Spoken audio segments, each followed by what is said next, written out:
Coming up on the show, we got Acey Slade, who's played with a lot of great bands, including Dope, Murderdolls, and Joan Jett. And he also has his own coffee company, CatFight Coffee. He's got some great stories, and we have some good laughs. Stick around.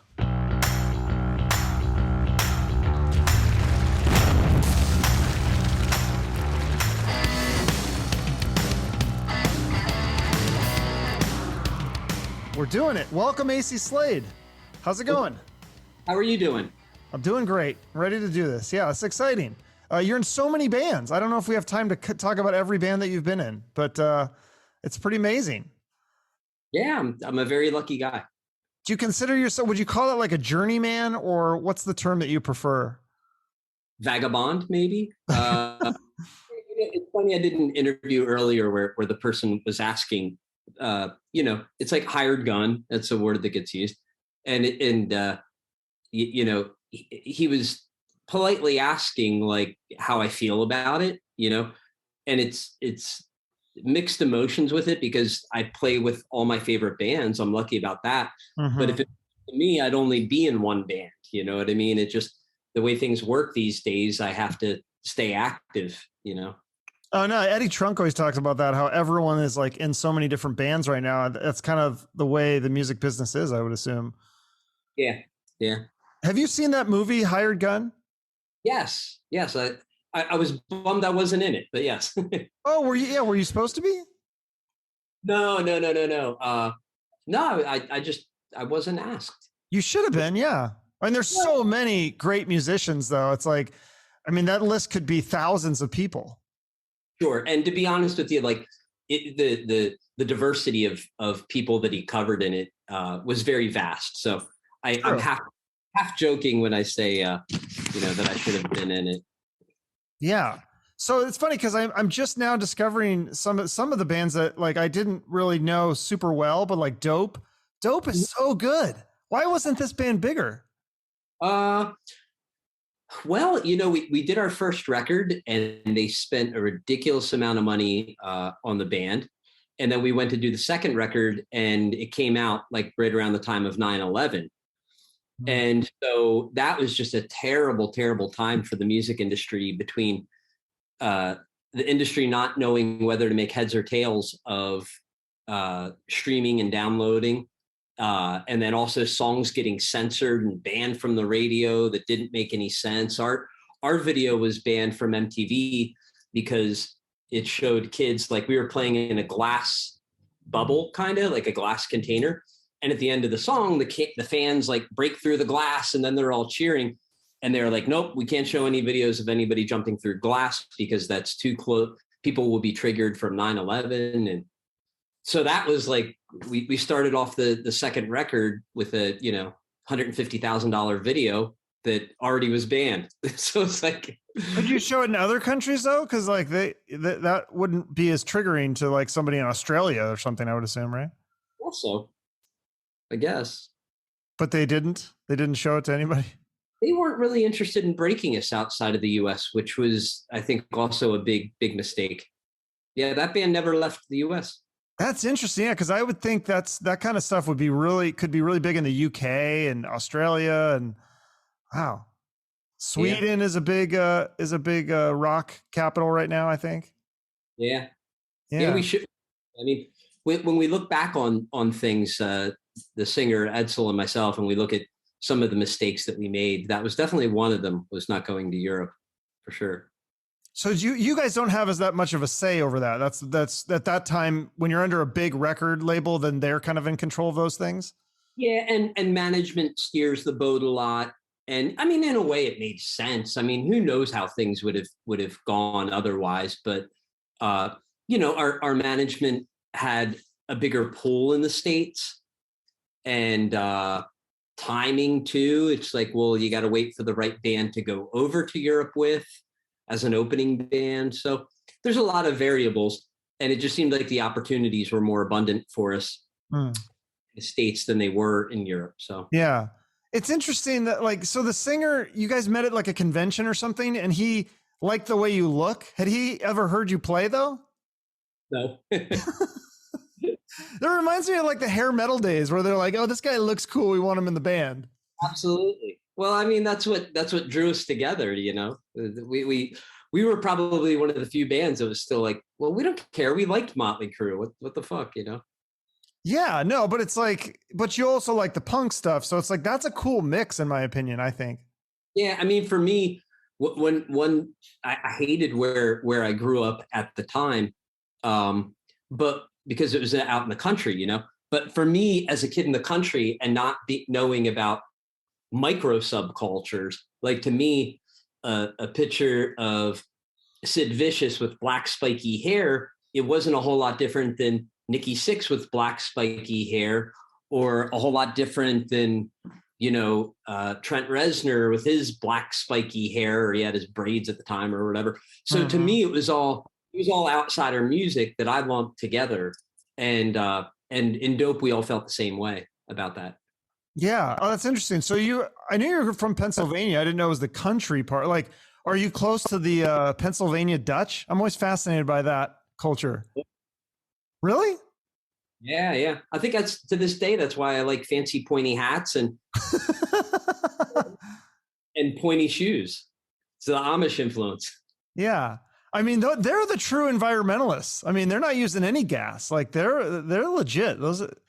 Yeah, it's an interesting culture that they just said, nope, we're not even doing electricity. And fascinating. Yeah. Do they have like restaurants and stuff? Like, can you visit the area and talk to them and stuff? Or are they more private and closed off? Well, that's more the Mennonites. So the Mennonites are a fraction of the Amish, and so the Mennonites are a bit more relaxed in their beliefs. Mm-hmm. But what they'll do is like my cousin, like they don't believe in driving cars, but it's okay to hire a taxi, basically, which to me doesn't really make any sense. It's like, well, does it really matter behind the wheel? I don't know. Yeah. So obviously that makes sense then why you moved to New York. Cause you're like, well, if I want to be a musician and do music, I've got to move to a bigger city. And that's one of the closer, bigger cities that would have been around. Yes. Right. Yes. So it was Moondogs. Was that your first band? Was that in New York or was that in Pennsylvania? Moon Dragons. Or Moon Dragons. I don't know why I said Moondogs. Bluesy rock. Yeah. It was like Faces, Rolling Stones, New York Dolls, Dogs D'Amour, Guns N' Roses, like that side of things. Okay. And that was in New York though, or that was in Pennsylvania Pennsylvania. Yeah. Pennsylvania. Okay. So then, so you kind of joined Dope. It was kind of like, just because you happened to meet this guy. You ever think about those things? Like, what if you hadn't met that guy? You were in another band. Was that the point you were in Vampire Love Dolls, or were you in another band at that point? I was in Vampire Love Dolls at that time. And okay. No, I think about that all the time. Had I not, there are, I don't believe in luck, really. I believe that you create your own fortune. So I've been very fortunate. And I think that that's a combination of luck and hard work. You know what I'm saying? Right. Had I not met Etzel, the singer for Dope, you probably wouldn't want to interview me. I'd probably be working, who knows, at some hardware store in Pennsylvania. Yeah. Well, you were working at some shipping and receiving thing. So tell me, when did you audition for the musical Rent? Tell me about this story. This is like, were you singing in this, or what was it? What did you do? I had, you really did your homework, by the way. I was in this band, Vampire Love Dolls, and it was pretty clear that nothing was going anywhere. And at that time, I was a really bad alcoholic and drug addict, and I got sober, and I started working the shipping and receiving job, and it was a pretty crazy place in hindsight. I didn't know it at the time, but I basically got this job doing shipping and receiving, working a very straight-laced job. But the first red flag should have been that they had me authorizing letters of credit to sell military components to generals in the military in India. Which I didn't know anything about that. Dude, look at this guy. Yeah. Do you know what a letter of credit is? No. I didn't. So basically what that means is that this company had electronic components that were military grade components, And and when something gets military spec certification, it could just be like a tube or a capacitor or some wire, but it gets a certain level of testing done to it. So you go to the hardware store and buy that same exact piece, but this one has a certificate, and they charge like 10 times as much money. So I would have a box like this big that I would be sending out that would be worth $10,000. Well, anytime you're sending stuff that's worth that much money, what happens is the money goes into a third-party bank. I send the product. Once they receive it, they release the money to our bank. But what the key to it is that if you put stipulations in the contract to trip up the person sending it, then you can get your money back and you can get the product. They have me reading these things, and I'm like, I don't know what any of this shit is. They're like 10-page contracts, and doing the shipping of that. And yeah, I don't know why they had me do that, but I suspect that there were some things going on that were, I think they had colorful bookkeeping, and I think they had colorful clients, and it was easy to hire the dumb rock and roll guy to do things who wasn't going to ask questions. Or were they trying to make you the fall guy if it all went down? It was him. It was this guy. He's the genius behind it. I found out years later they opened a bank account in my name. Creepy. Yes, I went to a bank in New York to open up a bank account, and they're like, "Oh, it's good to have you back again," and whatever it was, like Wells Fargo or something, I don't know. And I'm like, "Back?" And they're like, "Well, yeah, you had an account with us a while ago," and I'm like, "No, I'm pretty sure I didn't." And they're like, "Yeah, you did." And I'm like, "Can you tell me about that?" And they're like, "Yeah, you opened up an account for one day. You put like $50,000 in and then closed the account right away." And I'm like, I would remember that. Yeah. Dang. As fucked up as I was back in the day, I would definitely remember that. And then I was like, I don't know. I just think it's a glitch in the system. So we went about the rest of the thing. I opened up the account, and I was like, hold on a second. So about this $50,000, right? What can you give me any more information about it? And they're like, well, no, the account was deleted. And they're like, but here's the only thing I have is I have the phone number that you used with it. And I was like, okay, let me can you give me that number? I'm sorry about that. And he's like, yeah. And he gives me the number, and that number, I called it. It was never my number. I call it, and it's that old fucking company. It's bastards. So that's it.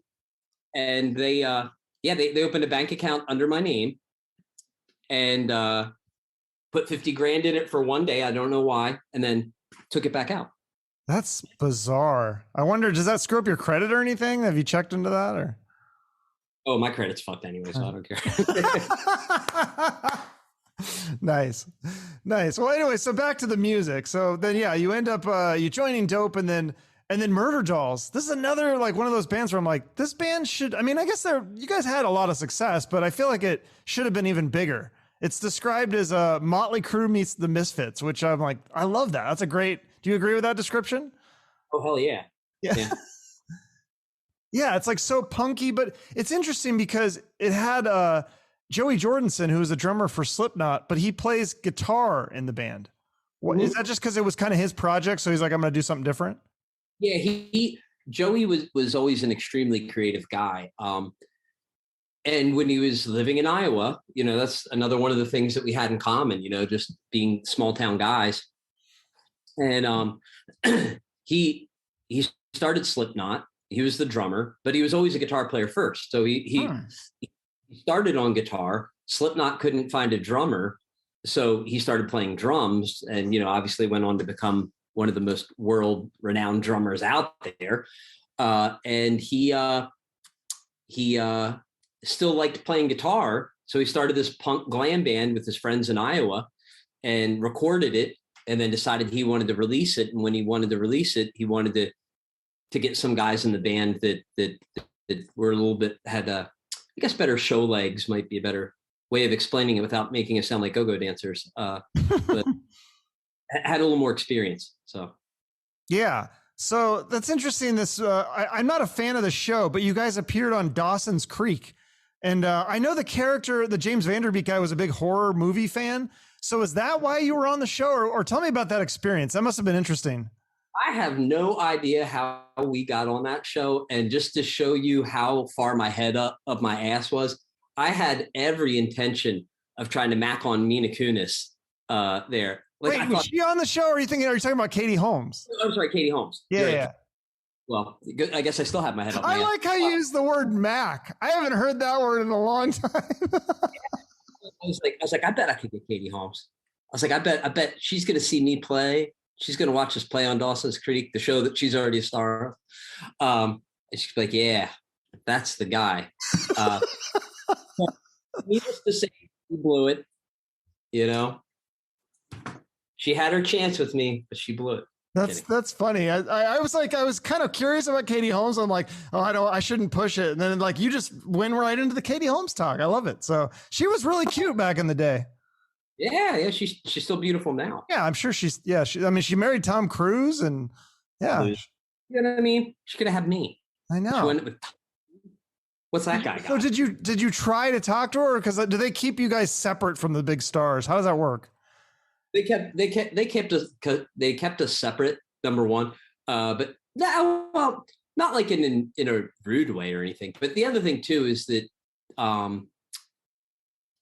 it was also, I don't know, like a film set is very regimented, you know. Okay. And there was some socializing, but I think during that part it was like a loud club scene and everything, so we didn't really get to interact with them very much. Okay, that's still cool. That's a nice little film credit for you. But the other one that you did with Murderdolls, you did this giant festival with Queens of the Stone Age and Foo Fighters. Is that like the biggest show you've ever done? That's got to be one of them. Probably one of them, but I don't think that's the biggest. It's a tour called Big Day Out, which it was, I guess, 5 shows all across Australia and New Zealand. So they were festivals. But yeah, that was awesome. Those were great shows. Did you have any interactions with the bands on that tour, or are they kind of keep to their own dressing rooms? Well, they all hated us, really. Really? Except for Jane's Addiction, and the Foo Fighters guys liked us too. But besides that, everybody hated us. We were the first band at every bar and the last band at that bar. Like we were just very obnoxious, and I think that it was a very, I don't know, we were just very obnoxious and very loud and very rock and roll. But you were sober at this point, right? So you're still just obnoxious as a sober person. Yeah. Yeah. I'm the instigator. Oh, so you get everybody else to go crazy. Okay. Sounds like a lot of fun though. It is. It's fun because you instigate it, live vicariously through those guys, and then like when things get to the boiling point, I just go back to my room and and don't have to face the repercussions. Yeah, that's awesome. And then you did shows with Guns N' Roses. Do you have any stories or memories of that? Because I'm a huge Guns N' Roses fan. Like, to me, that would be probably one of the ultimate if I was in a band to tour with them. I mean, it was multiple shows, I think, right? Well, we did Japan with the Murderdolls. We opened for them twice in Japan, and then with Joan, I did a show with them. And then interestingly, I saw them in Taiwan, where my wife is from, and but that was like the reunion version of the band. Mm-hmm. Yeah, all great guys, all super cool guys. Yeah, yeah. I feel like you and Duff would click very well. Yeah, yeah. And Frank Ferrer, the current drummer of Guns N' Roses, he played on my solo record. Oh, the Acey Slade and the Dark Party, that one? Or well, I did another record just called Acey Slade. Oh, okay. The record was called Valentine's for Sick Minds. And yeah, Frank, it was really cool because when Frank landed the Guns N' Roses gig, he was another guy that had been around New York for a long time. And we would bump into each other all the time. I worked at a studio, and he was in a bunch of bands that like almost made it, but never made it. He was in a band called The Beautiful that were signed to a label and got dropped. He was in a band called Honky Toast that got signed and got dropped. He toured with the Psychedelic Furs, but that's a hired gun thing. So I knew Frank from the New York scene for a long time. And I'll never forget when I opened up Chinese Democracy and saw his name in there, I was like, dude, that rules. As much as you want to see the original guys there isn't a better dude to have that gig than Frank. That's cool. Yeah. What is the New York scene? What was it like? And I don't know if are you in New York now? You're in Newark, I think, right? Yeah, but straight across the water. Yeah. So what is the scene? How has it changed? Have you seen it? I mean, it's got to be, obviously it was probably like the peak was, I want to say, like when the Ramones were there, like that. To me, that would have been awesome to see like Ramones, CBGBs and that kind of stuff. But for your time there, what was it like? I think like right around 95, I guess, was kind of when things started to go downhill. You had a mayor named Rudy Giuliani, who you may have heard of. Yeah. He put passed a lot of laws that made it hard to have all ages shows and like that. And as soon as the all ages shows stopped, the scene really ground to a halt. So I would say like from 95 to 2000, it was still kind of good. Like the early 2000s, it was all right. But honestly, it's been downhill ever since. Really, ever since CB's closed. That's so sad. I can't believe they let that place close. I'm surprised that somebody didn't come in and just save it and buy like some big punk rock star, somebody. I don't know. Yeah. It's one of the, I guess what's that?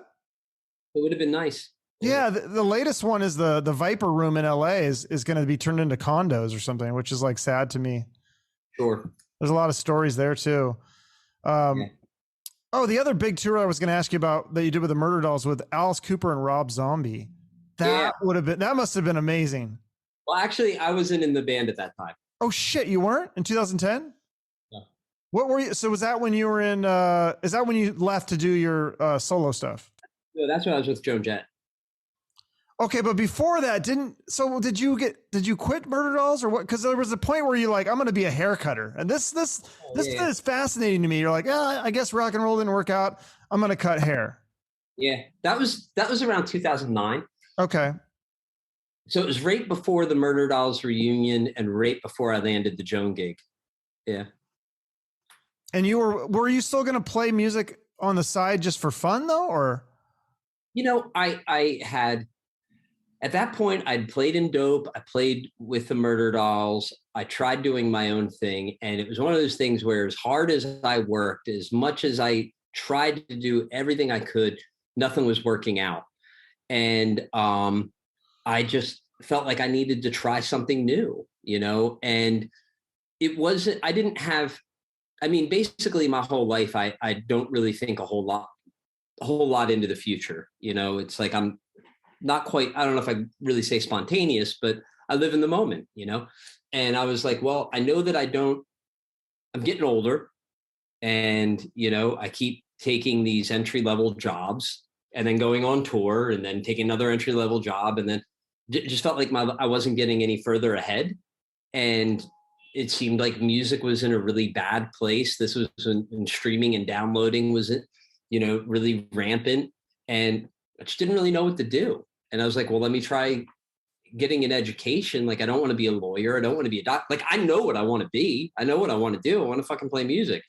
So I don't want to waste, 2 to 4 to 10 years going to college. So let me give that a try.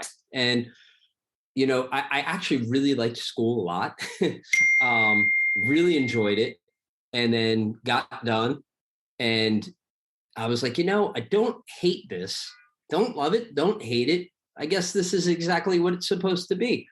And I got my job at a salon and I went on my lunch break and I was having a bad day and I was having second doubts and I got a phone call and there's a friend of mine saying, hey, what are you doing? I'm like, cutting hair. And they're like, all right, we'll learn 4 Joan Jett songs. Your audition is on Wednesday. If you get it, grab your passport because you're going to Australia. That's crazy. Yeah, that was meeting Edsel from Dope and that moment were 2 things that it's weird because as hard as I worked on everything, those 2 things kind of had nothing to do with the hard work that I did. if you know what I mean. Like I Yeah, wasn't. I heard you say this, and I kind of disagree though, because you built up this reputation over the years, so people knew who you were, and you know, like you had already done the work. I mean, not nothing specifically for. It's not like you reached out to Joan Jett, but I mean, she wouldn't have reached out to you if you hadn't done 20 years of hard work and being in all these bands, right? I guess that's true, but it did come from out of nowhere. You know, there's a lot of other gigs that I've gotten that I worked hard on and kind of saw my part in, if you know what I mean. Mm-hmm. So, you know, the Murderdolls, it was like, yeah, I could see how, you know, I got along good with Joey. He had asked me to be a part of it. That made sense. Even playing with Lindemann or the Misfits, any of those bands, they were based on relationships that I had. But with Joan, I didn't know Joan. I had not no interest in being in her band, but no aspirations to be in her band. So who was the friend? Did the friend have a relationship with Joan and you had a relationship with his friend, or how did that, there must be some sort of connection. The drummer's wife was a friend of mine. Okay. So yeah, I mean, you made that connection over the years through all the tour. I mean, it's like partly like kind of being in the right place at the right time. Like if you had never moved to New York and you had never done, I mean, it's just like all that, you kind of put yourself in a situation to have success, to be set up. I think if you had just stayed in the country and tried to be in a local band in Pennsylvania, it probably wouldn't have worked out this way. Yeah, guess not. Worked out pretty good for Breaking Ben, but For what? Breaking Ben, you know that band? No. Breaking. Oh, Breaking Benjamin. Yeah. I had the guitarist. Well, he's like the replacement Keith Wallen guitar. Is he the replacement original? I can't remember. I think he's a replacement player, but yeah, he's great. Yeah, Pennsylvania guys. Yeah, okay, I didn't know that. That's cool. But you were in another band too before, I think, Amen. Tell me about this. Tell me about this one, because you toured with the Brides of Destruction. And again, I'm a big hair metal fan, so Tracy Guns and Nikki Sixx. I saw a picture on your Instagram with like you and Nikki Sixx. I'm like, oh, that is so cool. Yeah, that was a really weird tour because I was a fan of the band. Murderdolls and Amen did a lot of festivals together, and I really liked the band a lot. Fucking love that band, still do. And and so the guitar player couldn't do a tour. I had already started my own band called Trashlight Vision. That was well underway, and I was very committed to doing my own thing. I didn't want to play in someone else's band anymore. And so I was very committed to doing my own thing, but they just needed a guy for one US tour and a Japanese tour. And Trashlight Vision wasn't quite 100% together. And I just felt like it would be a good thing to do. And I ended up making a lot of great friends. The other guitar player in the band was Piggy D from Rob Zombie's band. The bass player was Scott Sorry, who went on to be in a band called the Wild Hearts. I'm not sure if you're familiar with them. Yeah. But check them out, man. They're fucking great. Oh yeah. Drummer was Luke Johnson, who went on to be in a band called the Lost Prophets. So everybody in the band went on to do other things. And so they were just all great guys, really, really cool. But the singer was a really destructive guy. And basically, like, I started the tour and I'm like, hey, man, this is awesome. And they're like, yo, don't get comfortable because we're all quitting the band after Japan. And I'm like, you serious? So they're like, yeah, like, you don't want to be in this band. I'm like, well, I know I don't want to be in this band because I got my own thing. I was like, but y'all are bailing? And yeah, they all quit as soon as we walked off stage in Japan. So it was really weird. I was like keeping the secret and everybody was confiding in me because I wasn't in the band, you know? So it's like a lot of band drama. I hear about that. And I'm sure there's a lot of stuff that people can't tell me that's like off the record. Cool. Yeah. But actually were great. And Nikki was awesome. And Tracy was awesome. And I was actually supposed to be in Brides of Destruction version 2.0. But the Brides of Destruction never worked out, and it became 6 a.m. and stuff like that. So would you have played like rhythm guitar then, or? Yeah. There's no way I could go toe to toe with Tracy Guns. Are you kidding? No. Yeah. No, that was kind of a cool band though. But yeah, so many of these bands, it's so interesting to see, like, even with big names, sometimes they just fizzle out or whatever. It's crazy. Yeah.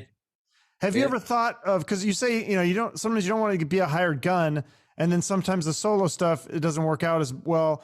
Have you thought of maybe like forming your own kind of like super group, like get some guys that have name recognition, but like more like you're in charge of this band. This is your project. Nah, because I'm so happy. Like, I play with the Misfits. I play with Till Lindemann. The Murderdolls, hopefully they'll do something again someday. I play with so many great people and so many great things. I've got my coffee company. I've got so many things going on that I'd like to do something, but not enough to want to run it up the flagpole, so to speak. And I'm kind of like, well, I either want to be all in on something, even as a hired gun. It's like, I'm all in on the bands that I play for, And so if I can't be all in on it, then I don't have a ton of it. Are you in 3 bands right now currently, or just 2? Well, I guess I'm in 3. I mean, it's basically Lindemann and the Misfits. Okay. What's the third one that's? Well, Dope, if when we tour. So. Okay. So that's kind of just when it's kind of when you can do that. And with the Murderdolls, they would never get back together, or? I mean, it would be hard to do right now with Joey passing away and with Ben passing away, but I am committed to keeping the legacy alive. So I'm doing a vinyl re-release of the debut record and a bunch of other things that have to do with the band as well. So. Oh, cool. What's that? I said we're just not going to do any shows anytime soon. Okay, no, that's fair. Yeah. So tell me about your coffee company, CatFight Coffee. I guess tell the audience about. I mean, I know a little bit about it. I haven't tried it. Oh, we got to change that. Yeah, send me some. Yeah, I started. So the short version is it's really good, high quality coffee. I saw a market for high quality. A lot of high quality coffee is associated with a really gnarly, pretentious attitude. Coffee is great. The attitudes suck.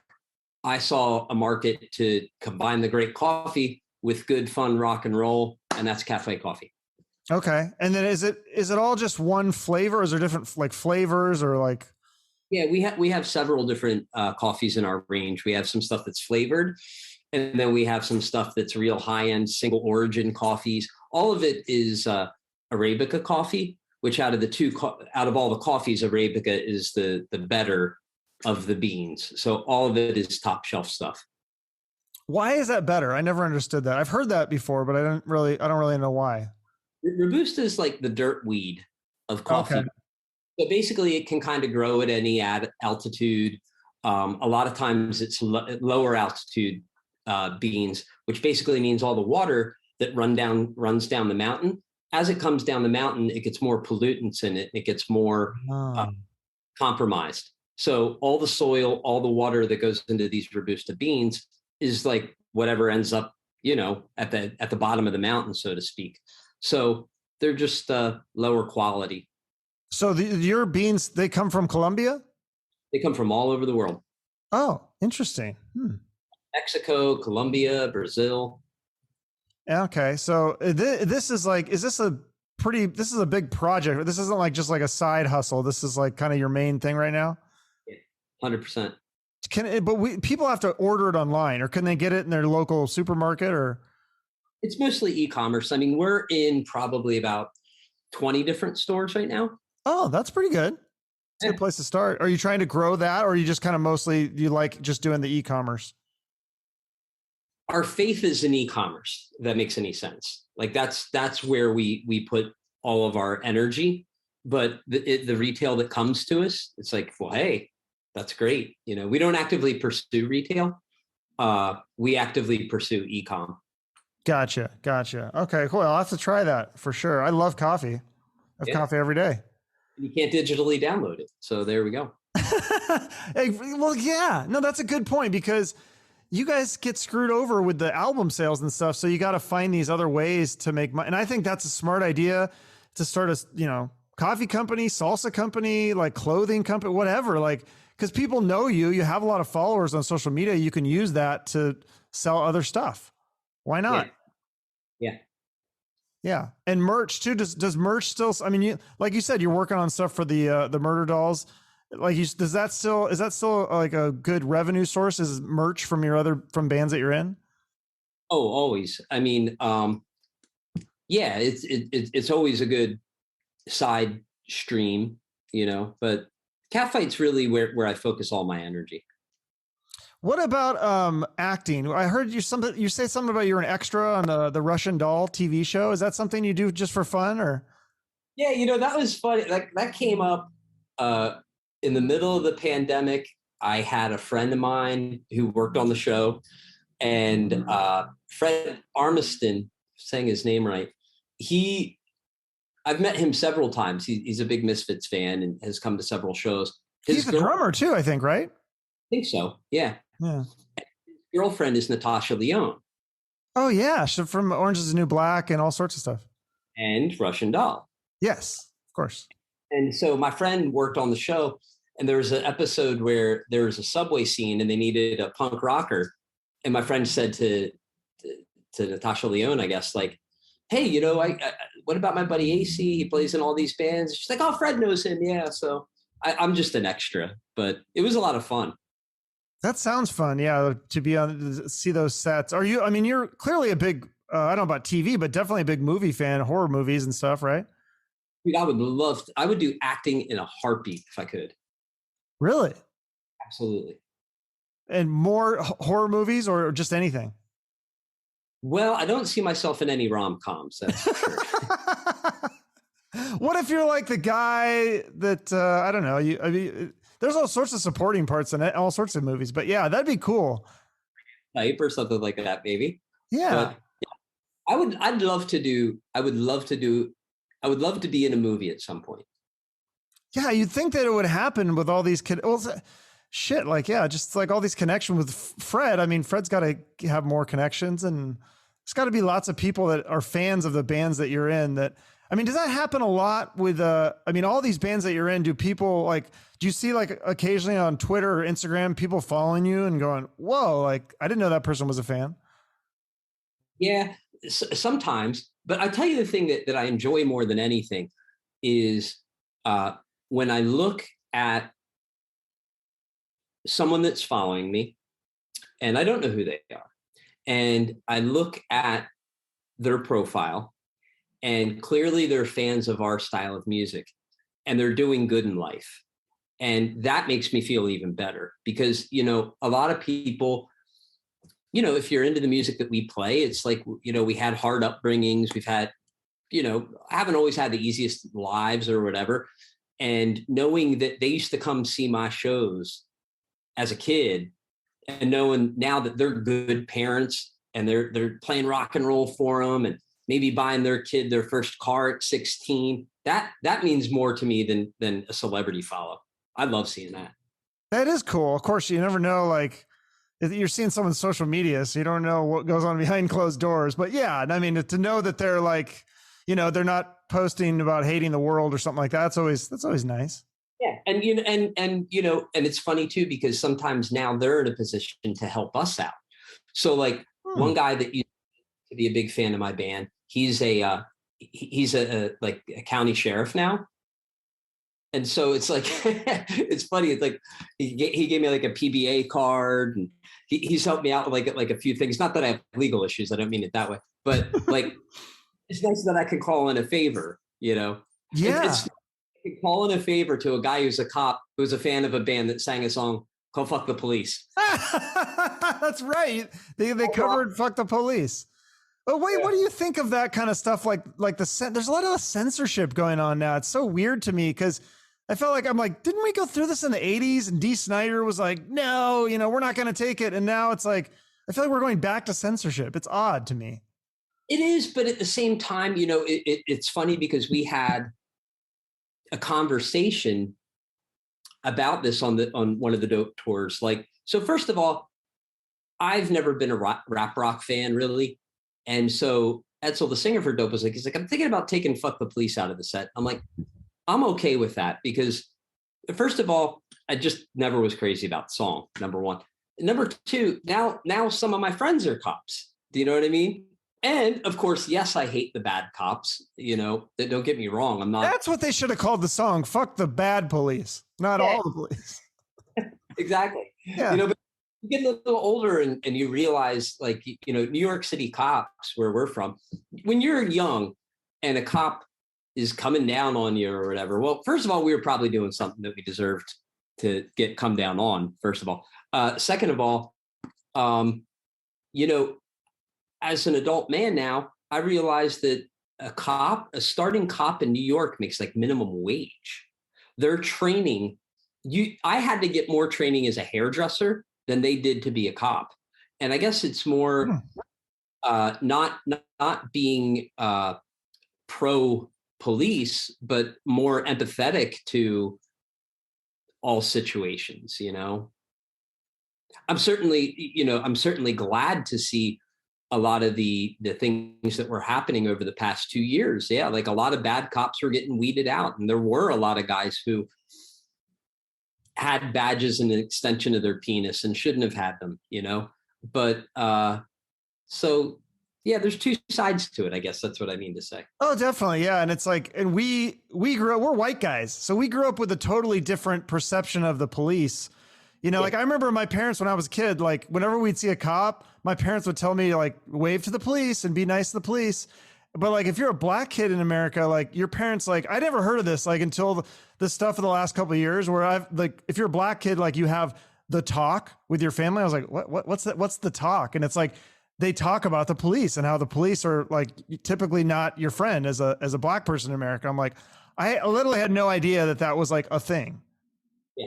So, yeah. I mean, it's interesting. Some of this stuff is like, whatever side you're on. I mean, it's good that I think that people are talking about it. And it's being like brought to attention, and hopefully things get better from all this crazy shit. But yeah, I mean, so I don't know. I don't really want to, yeah, I think I like that. You're not like, fuck the police. It's more like, well, fuck the bad cops. Yes, we definitely want to fuck them.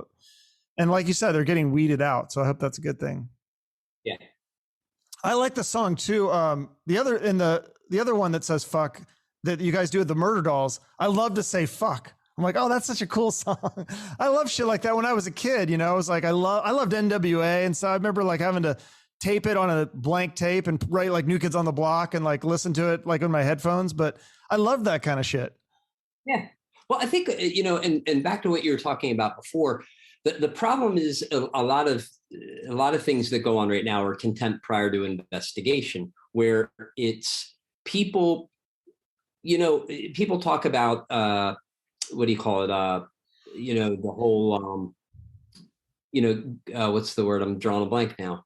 Ghosting people and like the whole blacking out people and blacklisting people. I mean, the media knows what clickbait is, and they know what gets attention and what doesn't, and yep. Yeah, I think that type of censorship is really a bummer when we're not really getting two sides of stories, Yeah, I mean, it's interesting. I understand some of it. I mean, because I'm all for free speech, but there are limits. I mean, you can't yell fire in a crowded movie theater, and there's that kind of thing too, but it's a slippery slope. So I don't know. I'm like worried now because I just got my YouTube to 1,000 subscribers. So then I applied to be monetized, and they're like, we'll get back to you in like a month. We're going to review your channel. I'm like, well, shit, I hope I don't have any strikes against me or whatever, but I don't know what they're looking for. It's kind of scary in a way. Yeah, well, it's funny. So one of my friends got blocked on Facebook for, I can't remember what it was, but it was, let's just say it was something about anybody who uses racial terms, or maybe he was saying something about like, I don't want you as a follower, but it picked up on the keyword, whatever the keyword was, and they flagged their account. And he's like, no, I was actually saying the opposite. Exactly. Got flagged for hate talk or whatever it was on Facebook. And meanwhile, he's like, no, actually what I was saying is that I don't have space for hate here on my page, Yeah, that's why it's hard. It's a hard thing to moderate free speech because you don't know it all comes down to people's intent. And sometimes you don't know the intent. I mean, to me, it's sometimes clear whether people are, if they're coming from a place of love or like hate. But Yeah. I don't know. So sometimes too, I think these companies use some sort of like software or bots or something that's just picking up on the word. And then like, yeah, that's probably what happened to your friend. They probably just saw the word and boom, you're banned without like having a human go, oh, well, clearly he's against that. So Exactly. I don't know. I don't know if people care as much about the censorship in music. I don't know if that's as big a thing. It feels like it's more like social media stuff. Yeah, agreed. Yeah. All right. Well, what else? We got to talk about horror movies. You're a big horror movie fan. Yeah. Have you seen anything good lately? Horror movie or TV shows? I'm always looking for new stuff. Let me see. Yes, I did. I'm trying to remember what it was. I mean, I like all the classics, mostly. I'm dying to see the new Batman. I've heard that that's amazing. It's like 3 hours, which is weird to me. I like that though. Really? I want to know what he's worth. Yeah. God, I feel like I've been dying to go to the movies again. And basically the whole time I was going through COVID, I was going through like the Alien franchise again. The last movie I saw in the theater was the Halloween reboot with Jamie Lee Curtis. And so I wanted to see what was it? The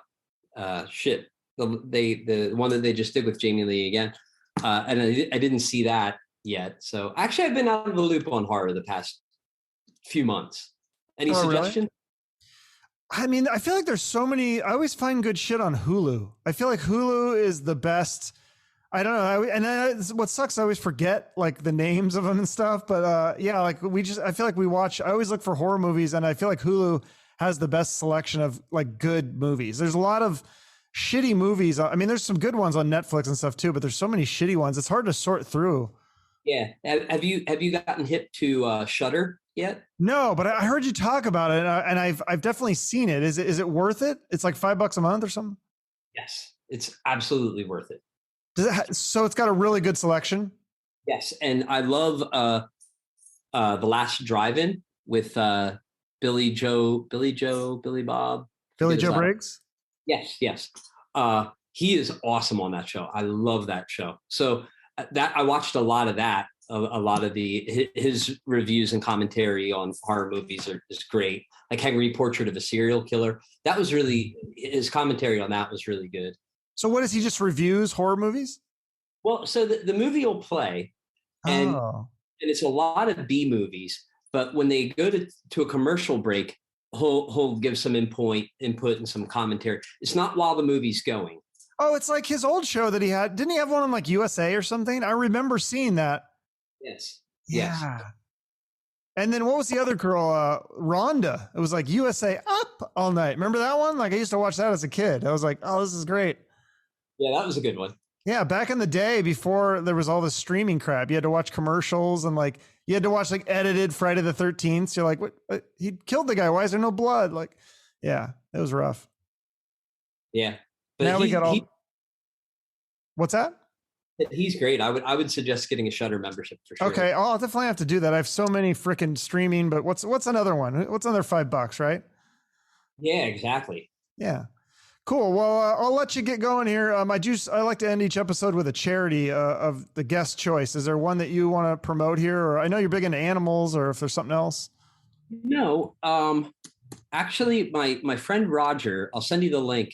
Okay. There's GoFundMe for my friend Roger, who was murdered about 3 weeks ago, and he was a musician like me, and of course didn't plan on dying in his late 40s, and so he didn't have everything set up as far as life insurance and those sort of things. So so I'll send you the link to his GoFundMe page. That would be great. Okay, yeah, that'd be good if people can throw a few bucks that way. I mean. And obviously buy some of your merch and your coffee too. But if they have extra money, or I feel like with something like this, I feel like I almost want to say this takes priority over buying coffee and stuff. Like that's just freaking awful that kind of thing happened. I don't know. It's like sometimes I just wonder what's going on in the world when shit like that happens. Crazy. Yeah.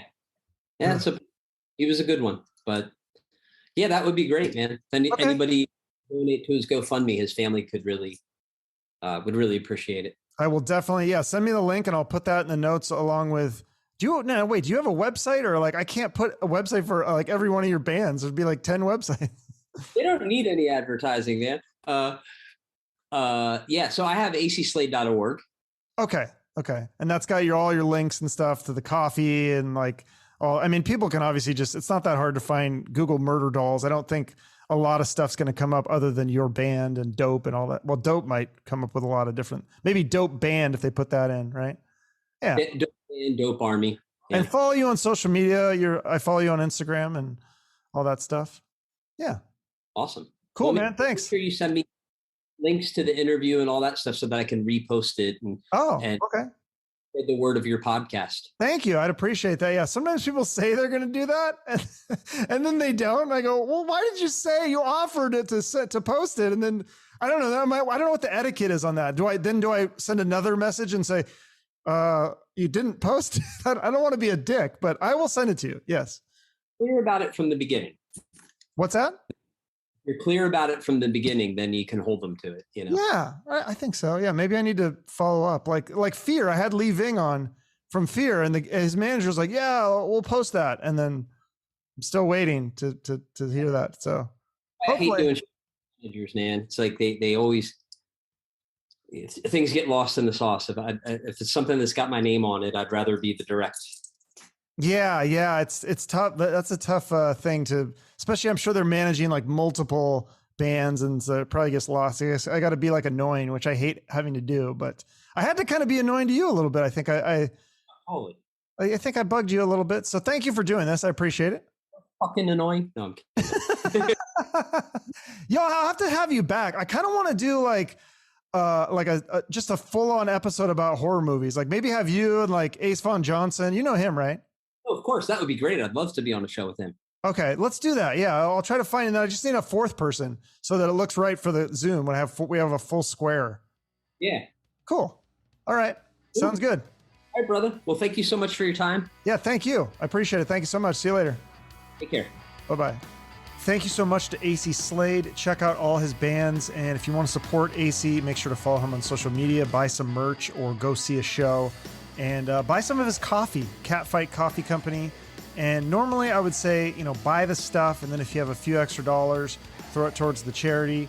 But in this case, it might actually be better to prioritize that GoFundMe above buying the coffee and the merchandise and all that stuff.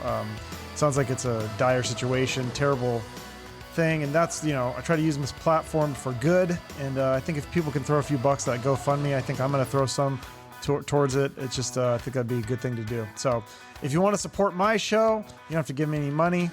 I don't have any merch or anything. The show is free, but we did recently become monetized on YouTube. So if you watch the ads on the videos on YouTube, I think that will go towards helping me with the cost of the show. I don't think I'm going to get rich.